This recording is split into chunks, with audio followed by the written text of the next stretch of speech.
my neighbour only just stopped playing music loud enough to give me a headache. I mean, seriously. Nice one, Nabes. As you can see, I'm wearing my coat. We're having some kind of Arctic flush of weather.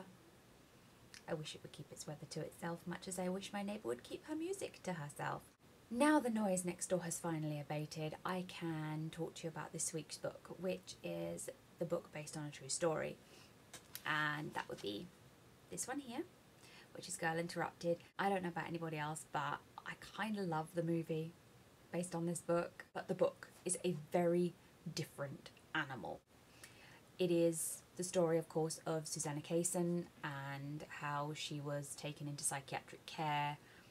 She puts forth that maybe the psychiatrist who sent her there didn't quite think it through, and maybe that's true, but it's quite clear through the book that she is ill with whatever she doesn't think she's ill with at first, and they say borderline personality disorder, which a lot of people have very wrong. When she went in, I don't think she realised how ill she was, and it's only as she writes the book and you read it, it's not all in order, which I like. I like the fact that it's all out of order, because I think that's representative of how it is when you're really, really sick. When you think back on it and try and remember it, it all comes back out of sequence and you're never quite sure which bits were real and which bits weren't. Oftentimes you try and pretend to yourself that the worst bits weren't real, when really you have the sneaking suspicion that they actually were. A lot of the characters in the book are very different to the characters portrayed in the movie. For instance, in the movie, Lisa, as portrayed by Angelina Jolie, is a full-on psychopath, very manipulative and blah blah blah. In the book, she's not like that. In the book, she's far less manipulative, far more of a mess.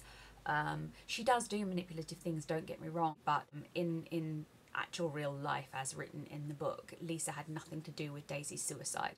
Daisy is, as she is in the film, addicted to laxatives and chicken, and she clearly has some big issues.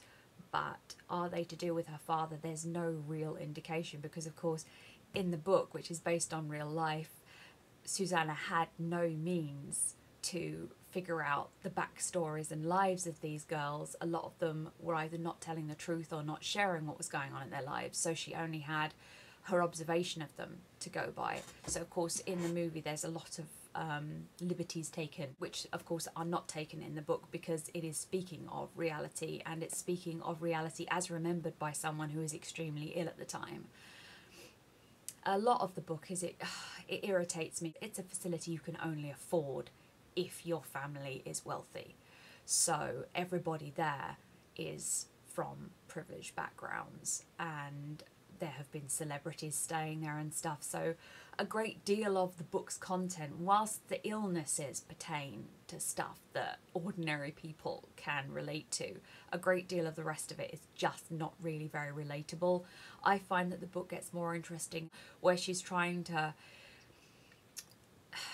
explicate for her own benefit what has gone on in her head. It's very insightful about a lot of what goes in your mind when you are first diagnosed mentally ill. It's a really interesting exploration into mental illness and how society deals with it, even though it only covers the upper levels of society and how they deal with it, but it is comparable.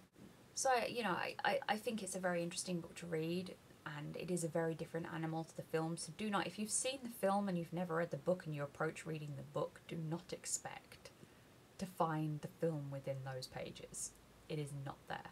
That's what happens with films anyway, and this is no exception. Even though I don't have borderline personality disorder, a lot of the way she felt resonated with me.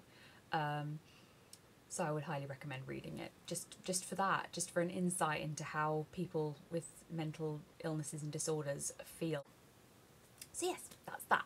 Next week it's a book by an author you love, but you haven't read all of their books, and I chose Nick Harkaway because I read Angel Maker, and that's literally the only one of his books I read, but I really liked it, and I wanted to read The Gone Away World for a while, which was his first published book, and so I went and got it, and I liked it ultimately, and I will tell you why next Friday. So if you want to hear why, go ahead and tune in for that next Friday and find out.